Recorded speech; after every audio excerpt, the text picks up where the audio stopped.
Hello, everyone, and welcome to the Module 1 of our contract drafting course. And in this course, I will be guiding you to the fascinating world of contracts, where we will not only learn the theory behind the contract, but will also deal with how to exactly draft a perfect contract. We will know that what are the clauses that are very important and must be included while drafting a contract, and what are the common mistakes that must be avoided. So, we all know that contract drafting is a skill that is very essential for law students and as well as legal professionals. So let's deep dive to this course.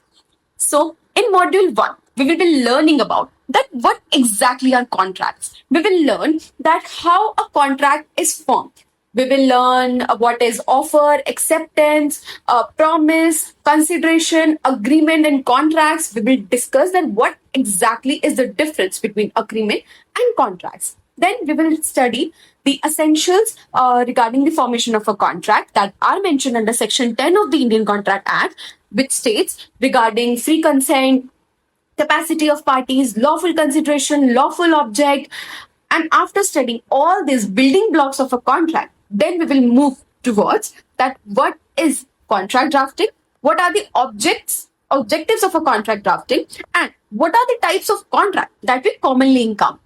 So before going into drafting of a contract, it's very essential to first understand that what exactly are contracts and how a contract is basically formed and how Indian Contract Act basically mentions the formation of a contract. It mentions the essential elements that are necessary while forming a contract and what to do actually when there is a breach of a contract. So let's study first that what are contracts.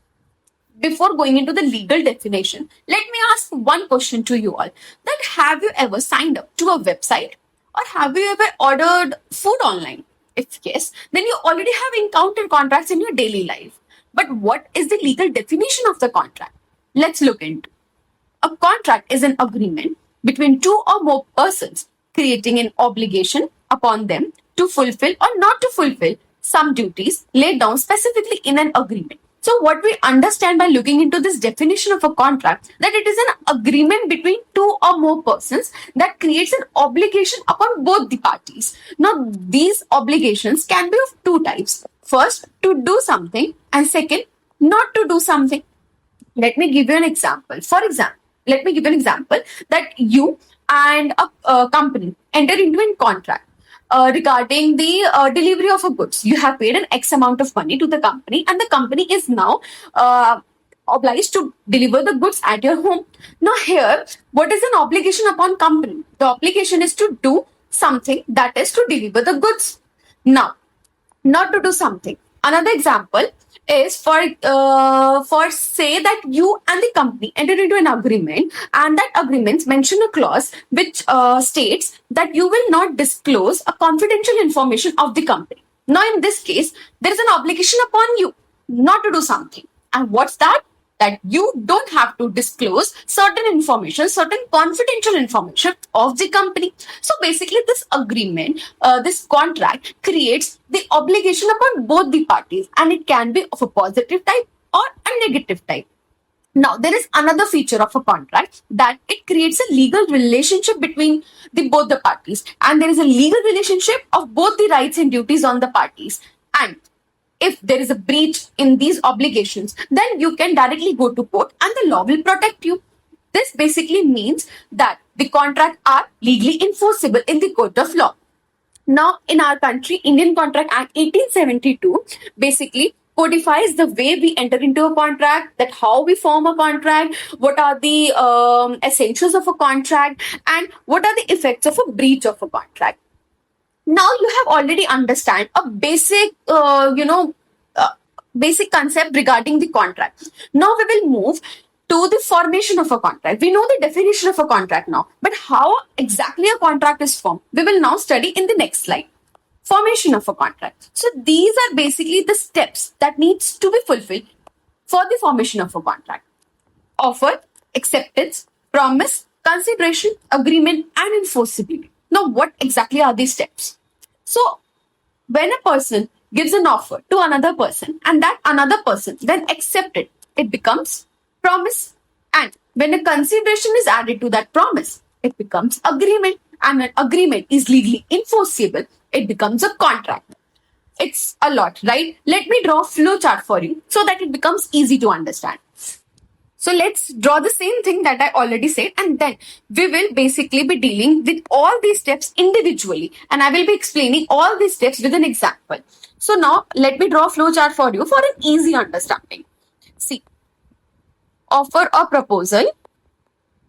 So when one person gives an offer to another, and when it gets accepted, it becomes a binding promise. And when a consideration is added to this promise, it becomes agreement. And when agreement is enforceable in the court of law, it becomes a contract. Let me give you an example so that you can understand this flowchart in a much better way. For example, A and B are the two persons who are now going to be entered into a contract. A gave an offer or proposal to B regarding the sale of his book for rupees 500. Now, this is an offer or proposal given by A to B. Now, if B accepted this proposal of A, then it becomes promise. And when consideration is added to this promise, now what are consideration here? For A, the consideration is 500 rupees because he's getting 500 rupees in return of his book. And what is the consideration for B? It is this book. So when consideration is added to the promise, it becomes agreement. Now, when agreement is legally enforceable in the court of law, and how we can say that this agreement is legally enforceable. So basically, Section 10 states certain essential elements that needs to be fulfilled to make an agreement enforceable in court of law. We will study these essentials in our next slide. Okay. So when these essentials are fulfilled, then the agreement become contract. So here only we can see a distinction between contract and agreement. We will study this distinction in the next slide. Here only you can see there is a distinction because not all agreements qualify to become a contract. Only those agreements which are legally enforceable becomes a contract. So now these all steps are basically defined in the Indian Contract Act. Offer is defined in Section 2 Clause A. Acceptance is 2 Clause B. Promise is also in 2 Clause B. Acceptance and promise are defined in the same clauses. Consideration in 2 Clause D. Agreement in 2 Clause E. And contract in 2 Clause H. We will be discussing all these clauses in detail in our next slides. So let's start with our first step, that is proposal or offer. Now this is the first step in the formation of a contract because without offer there can be no initiation of a contract formation, right? This is the root of the formation of a contract. Now in our example that I already gave you, in this case, what is an offer? Now you all identify what exactly was an offer. It was when A was basically selling his book for rupees 500. So this was an offer. This qualifies to become an offer. Let us see the definition that is provided under Indian Contract Act. When one person signifies to another his willingness to do or to abstain from doing anything with the view to obtaining the assent of that other to such an act or abstinence is said to be making a proposal. In our example, A was making a proposal. So similarly, when one person signifies to another, in our example, A is signifying to another, that is to B. Signifies means communication. To communicate. Whenever you see the word signifies, it basically means to communicate. So in our example, A was signifying to another, to B, his willingness to do or to abstain from doing anything. His willingness. What was his willingness? To sell for selling his book for rupees 500. So in this, when one person signifies to another his willingness to do or abstain, it can be both positive and negative, with the view to obtaining the assent of that other person. Now in our case, A was signifying his willingness for the sale of his book with the view to obtain the assent, the acceptance of B. So in this case, he is said to be making a proposal. Now, For a valid proposal, there is one essential thing that it must be duly communicated. And when a communication can be considered to be as completed, it is mentioned under Section 4 of Indian Contract Act that a communication is completed when it comes to the knowledge of the other person. In our example, when the offer of the A will gets completed, when it will come to the knowledge of B, right? Now, we will move to our second step, and simultaneously in this slide only we will be discussing the third step in the formation of a contract. So the second step is acceptance. Now acceptance, what is acceptance? It is the assent that is given to the proposal. In our case, when, let me draw it again here, in our case A and B. So A had given a proposal regarding the sale of his book for rupees 500. So in our example, when B will accept this proposal, this will be known as acceptance. And when the proposal is accepted, then it converts into a binding promise. Let's read the clause. Section 2 clause B states, when the person to whom the proposal is made, in our case, to whom the proposal was made, it was made to B, signifies his assent thereto. Now here again the word signifies came, which means to communicate. So when the person to whom the proposal is made signifies his assent thereto, the proposal is said to be accepted. So when B will signify his assent, the proposal will be termed as accepted. The acceptance must also be duly communicated. We can see itself in the clause that the word signifies is mentioned similarly to the proposal. Now, Section 2 clause B states that a proposal when accepted becomes a promise. So an accepted proposal will become a promise, and these promises will be known as set of promises because the promise will be from both the sides. A will promise to give the book, B will promise to pay rupees 500. So the promise will be from both the side, and that's why it is known as set of promises. Now let's move to our fourth step in the formation of a contract, and that is consideration. Now, consideration basically means that a value that is added to the set of promises. Again, set of promises, as I said, the promises are from both the sides. So it is a real value that is added. In our example, A was willing to sell his book for rupees 500 and B gave his acceptance. So for A, what is the consideration? For A, the consideration is 500 rupees that he will get in exchange of the book. And for B, what is the consideration? It will be that book. So consideration is based upon a principle quid pro quo. That means something in return of something. In our example, book in return of money. So it's something in return of something.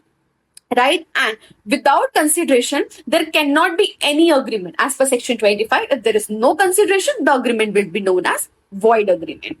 Now, let's go into our last stages. Like we have discussed that what a offer is, an offer when accepted becomes a promise, and when real consideration is added to it, it becomes agreement. Agreement is defined under Section 2 clause E. What does it state? That every promise and every set of promise. I already said you that it's a set of promises forming the consideration for each other. When it's forming the consideration for each other, why each other? Quid pro quo, something in return for something. It will be termed as agreement. Now, Section 2 clause H defines contract, that an agreement enforceable by law is a contract. Now, here again you can see the distinction that when an agreement is enforceable by law, then only it will be termed as contract. So, as I already said in this flow chart, that when an agreement is enforceable, only then it becomes a contract. So, to become a contract, it must first be an agreement, right?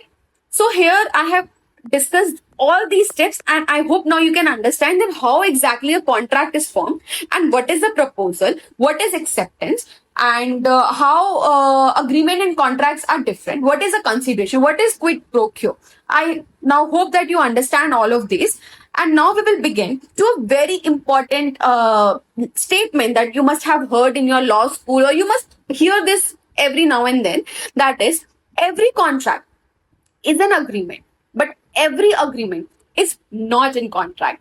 See, every contract is an agreement, right? To become a contract, it must first have first become an agreement. It must first fulfill all those steps to form an agreement. It must have a proposal. It must be then accepted to become a binding promise. It must then have a real value attached to it, that is consideration. Then it will become an agreement. And when agreement will be legally enforceable in the court of law, then it will become a contract. So to become a contract, it has to be an agreement first. That's right. Now, this means a contract must possess the essential enforceability along with all the essentials of an agreement. Now, to become a contract, it must first fulfill all the steps that basically are required for the formation of an agreement, and after that it must possess certain essential elements which are mentioned in section 10 of the Indian Contract Act.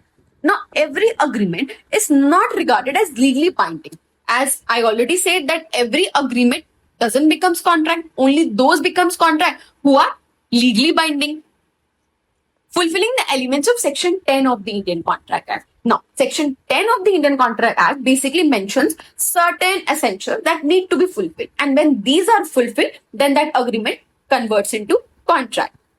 Now, section 10 of the Indian Contract Act lays down the essential elements of a contract as follows. Number one, that the parties to the agreement must be competent. Now, what does it mean? Actually, I will be dealing all these in detail in our next slide. I'm just giving you an overview here. So, the parties to an agreement must be competent. That means the parties must be major, because we know that the contracts entered by minors are void ab initio. So, the parties must be competent. They must be of a sound mind. We will be discussing this in detail in the next slide. Second, the consent of the said parties must be free. They must, like in our example, when A and B enter into the contract, so the consent must be free. A agrees to basically sell his book for 500 rupees, and B also agrees to buy that book for 500 rupees. So these consent must be free. It must not be due to some coercion or misrepresentation or fraud or something like that. Next, the consideration and object of the agreement must be lawful. Now, for example, we